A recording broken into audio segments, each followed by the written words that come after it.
thunderstorms. Highs in the lower to mid-80s. Southwest wind around 10 miles per hour, becoming northwest in the afternoon. Saturday night, partly cloudy in the evening, then mostly cloudy with a 20% chance of showers and thunderstorms after midnight. Lows in the lower 60s.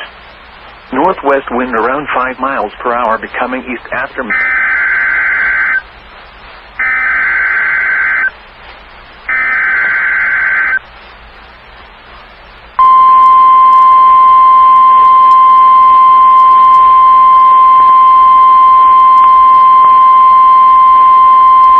The National Weather Service has issued Severe Thunderstorm Watch number 420, effective until 1 a.m. Central Daylight Time Saturday.